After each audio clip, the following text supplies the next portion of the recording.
Respectfully, brothers and sisters, I ask you to reflect. There is a technique over 2,000 years old used by ancient warriors, not just to fight but to focus, to live, and to understand their own mind.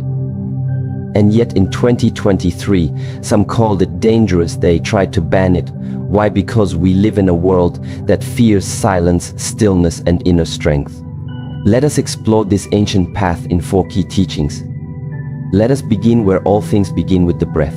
Before the warrior picks up his sword, before the monk steps into meditation, before the artist paints or the student studies, there is the breath. A child enters this world with a breath, and when the final bow is taken in this life, it is the breath that leaves last. This is not poetry, it is not philosophy, it is reality, and warriors of the past knew this deeply. They did not breathe the way modern people breathe, shallow, chaotic, unconscious, as if breath is something that happens to them, not something they can shape. But the warrior did not wait for breath to shape him. He shaped it. Because he knew something few remember now: the breath is the bridge between body and mind. When the body is tired, when the mind is loud, it is the breath that brings them back together. Focus begins here. Not in the eyes, not in the mind, not in motivation. It begins in the lungs. With each breath, the warrior trained himself to feel, not to think, to feel. The cold air in the nose, the warmth leaving the mouth, the rhythm steady like a mountain stream. He would stand in stillness, not moving, yet the inner movement would begin. Breath in, awareness rises. Breath out, tension dissolves. Again and again, until the breath becomes the master of the moment. This was not done once or twice. It was daily discipline. In the quiet of the morning, before the sun dared to rise, the warrior would sit or stand or walk and just breathe, but not lazily, with intent. He chose each inhale as if drawing power into his center. Each exhale was a letting go of fear, of anger, of distraction. This is not imagination. This is training. And with time, the breath became a tool sharper than any blade. Now in our world, this ancient training is mocked or misunderstood. Doctors in 2023 called it unsafe, because when one breathes with intensity and intention, buried things can surface. Emotions long ignored come up. Stress that was hidden begins to rise. And instead of seeing this as healing, they saw it as a threat. They gave pills. They gave distractions. They feared the truth that silence reveals pain and breath clears it. The warrior did not fear this. He welcomed it. Because he knew that pain is not the enemy, ignorance is. He trained his breath like a blacksmith trains fire, with patience, with respect, and with a knowing that fire can burn or forge. The breath is the same. Out of control, it becomes panic. Controlled, it becomes power. Not power over others, power over self through the breath. Focus triples not by accident but by design. The breath slows the heart, and the heart calms the mind. The breath sharpens the senses, grounds the feet, aligns the spine. A scattered mind cannot focus. But the breath gathers the pieces, brings them to one point. This is what the ancient ones called the Dan Tian, the energy center below the navel. Focus lives there, not in the forehead, not in the eyes. It lives in the belly, in the breath. So why did warriors thousands of years ago put such sacred value on breathing? Because in battle there is no time to think. There is only time to act. And if your mind is elsewhere, on fear, on doubt, on the past, you will lose. Breath brings you back. Back to now. Back to what is real. Every inhale connects you to your strength. Every exhale connects you to your calm. This was not limited to warriors on the battlefield. The same principle was used by monks in meditation, healers in ritual, hunters in the forest, mothers during birth. All who face stress turned not to escape, but to the breath. This is the ancient technique. Simple but not easy. Free but not practiced. Powerful but forgotten. And yet, when it began to return in training camps, in quiet communities, in small dojos, some began to fear it again. Not because it caused harm, but because it revealed too much. Because when a person breathes deeply, consistently, they begin to see clearly. And when they see clearly, they stop being so easily controlled. Focused people are not weak. They are not distracted. They are not dependent on systems designed to keep them unfocused. And that is what they feared, so they called it dangerous. They labeled breathwork as risky. Not because it hurt the body, but because it awakened the spirit. But the warrior knows truth cannot be banned. Breath cannot be silenced. What is eternal cannot be erased by fear. To train the breath is to train the self. To triple your focus is not magic, it is mastery. Mastery of the inhale. Mastery of the exhale. Mastery of the space in between. That space where thought vanishes. Where time pauses. Where attention becomes a blade that cuts through all noise. This is why the old masters trained for hours, not lifting weights, not chasing stimulation, but simply breathing. One breath, again and again, until the mind obeys the body and the body obeys the breath. That is harmony. That is balance. That is the foundation of focus. So now the question returns to you. Will you follow the modern noise, or will you remember the ancient rhythm? Will you wait for calm to find you, or will you breathe until calm is who you are? You do not need a temple. You do not need ropes. You need breath. And a decision to use it. Begin now, not tomorrow. Breathe in not because you are told, but because you choose. Breathe because it is the first step to remembering your power. Breathe and return to your focus. Plus ritual is the language of discipline, and discipline is the language of mastery. Long before the modern world invented routines and schedules, the ancient warriors moved with intention, shaped their lives by repetition, and carved focus into their bones through sacred ritual. It was not a question of motivation or inspiration, because the warrior understood something deeper than most can see now. You do not wait for focus. You create it, and the way to create it is through ritual. Each morning the warrior woke before the light touched the land, not because he had to, but because he chose to. There was no alarm. The breath was the signal. The earth was the reminder. The rising sun was the witness. As the body moved through the same steps again and again, the mind followed. Clean the space. Bow to the day. Enter into practice. The same movements repeated, not with boredom but with reverence. The modern mind resists repetition. It wants new. It wants variety.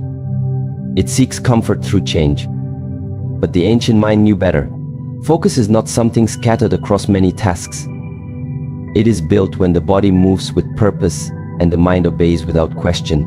Ritual is not a trap. It is a tool.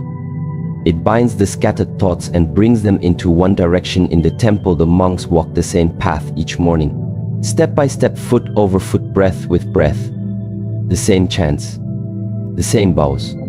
The same structure. And yet no 2 days are the same, because the focus deepens, the presence sharpens, the ritual stays still, but the practitioner changes. Growth does not always look like motion. Sometimes it looks like stillness, like silence, like returning to the same form until it becomes part of you. To the outsider it may seem obsessive. To those who fear discipline it may seem rigid. And that is why in 2023 some called it dangerous. They did not understand that repetition in ritual is not mindless. It is mindfulness. It is the way the warrior protects his focus. He does not wait for clarity to strike like lightning. He builds it slowly by doing what must be done again and again. They said rituals were outdated, that freedom meant doing whatever you want whenever you want. But the warrior smiles at this idea because he knows that freedom without discipline is chaos. And chaos is the enemy of focus. Ritual gives shape to life. Like the walls of a temple give shape to silence. Without structure, focus dies. Without ritual, attention dissolves. The body responds to rhythm. The mind responds to order. When you do the same thing each day with full awareness, your mind begins to recognize the signal. Now it is time to train. Now it is time to work. Now it is time to breathe. This is not control. This is liberation. Because when the decision is made once and repeated daily, you do not waste energy on choice. You save your power for depth. The warrior sharpened his blade not by swinging it wildly, but by stroking it with care along the same stone again and again. Ritual is the stone. Focus is the blade. You cannot sharpen a mind that is always chasing new. You sharpen it by returning to the essential. The breath. The stance. the movement, the silence. These are the building blocks of inner strength. In the world today, people search endlessly for new techniques, new hacks, new systems, but the truth is most of them do not need new. They need to return to what works. They need to respect repetition. They need to give power to ritual, because without it the mind has no anchor. And without an anchor the storm will take you. Ritual does not mean you do not adapt. It means you build from a foundation. When the storms of life come, the warrior does not fall into panic because his mind has practiced calm. When fear rises, he does not freeze because his body has practiced movement. Ritual prepares you not for the easy days but for the hard ones. It is not a trap. It is training. In 2023, when certain rituals began to spread again, breathing at dawn, movement at dusk, silence before sleep, some feared it. Not because it hurt anyone, but because it worked. And systems that depend on distraction do not survive when people become focused. So they labeled it obsessive. They said discipline was harmful.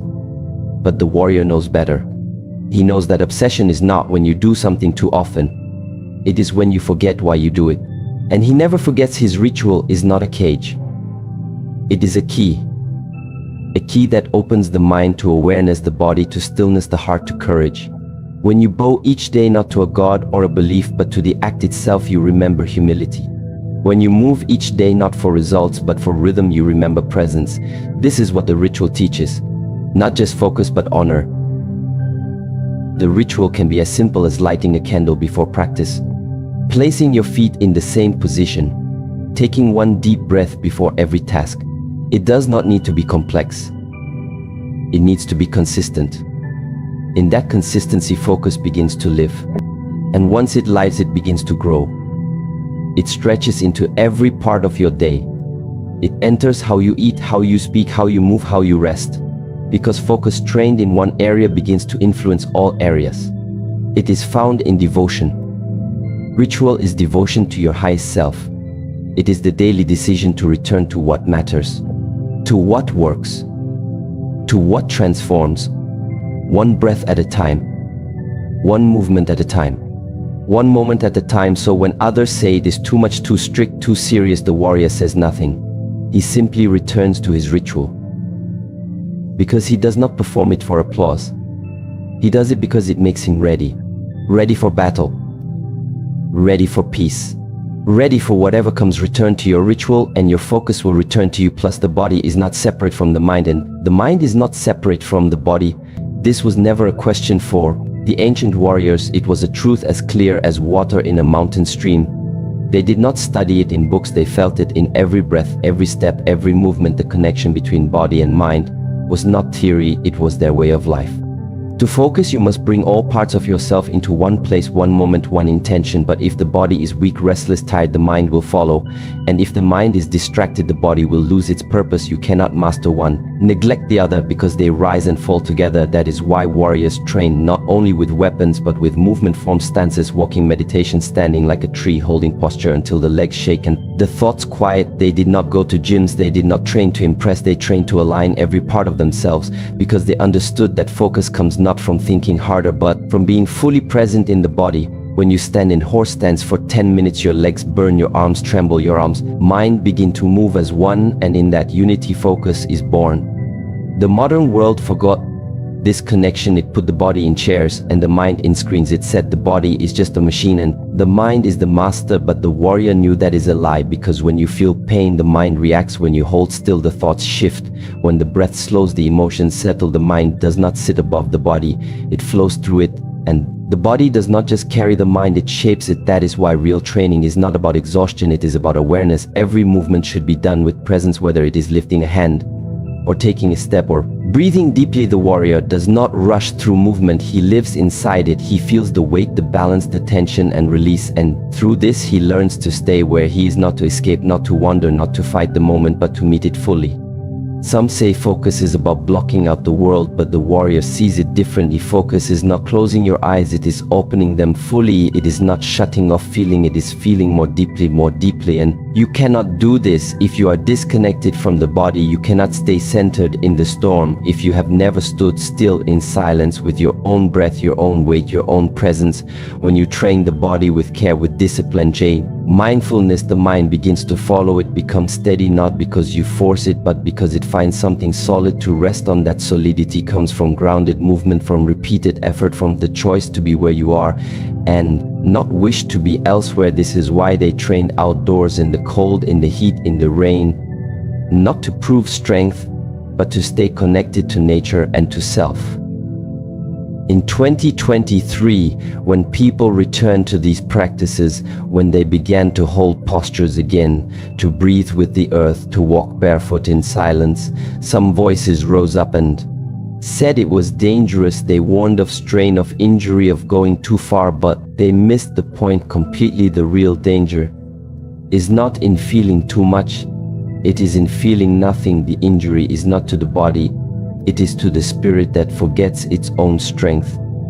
The warrior did not fear discomfort, because he knew that through it comes clarity. When the legs burn, the heart opens. When the back aches, the ego softens. When the sweat falls, the mind cleans itself. This is not pain for the sake of pain, it is purification. It is not punishment, it is preparation. Focus does not grow in comfort, it grows in commitment. The rituals of movement were passed down not because they looked impressive, but because they brought alignment. When the spine is straight, the thoughts straighten. When the breath is deep, the emotions deepen and settle. When the feet are firm on the ground, the mind no longer floats away. This is why they walked slowly, not just to go somewhere, but to feel each step. This is why they sat not in luxury, but in stillness, not to escape, but to arrive. You do not need to climb mountains to understand this. You only need to return to your body, not to control it, but to listen, not to judge it, but to learn from it. Your body holds your history, your habits, your wisdom. If you ignore it, your focus will drift. If you fight it, your strength will break. But if you partner with it, your attention becomes unshakable. This is why in training, the movement becomes meditation, not because you stop thinking, but because you think through movement. The form is the thought, the breath is the guide, the posture is the discipline. You are no longer split between body and mind, you are unified. And in that unity there is peace, and in that peace there is focus. In the past they said the body was the temple, and they meant it not as a metaphor but as instruction. You clean it, you respect it, you enter it with intention. When you treat the body with care, the mind becomes humble. When you treat the mind with awareness, the body becomes light. They support each other, they suppose need each other. So when the doctors said stop, do less, move less, breathe less, feel less, they were not protecting people, they were protecting a system that profits from disconnection, a sane power. But the warrior steps outside of this. He returns to the ancient knowing that to train the body is to train the mind, and to train both is to prepare the spirit. When the body moves with rhythm and the breath flows with patience, and the mind watches without grasping, you are not just training, you are transforming. And this transformation cannot be banned, cannot be broken, cannot be bought. It belongs to you because it begins with you. Come back to your body and your mind will follow. Plus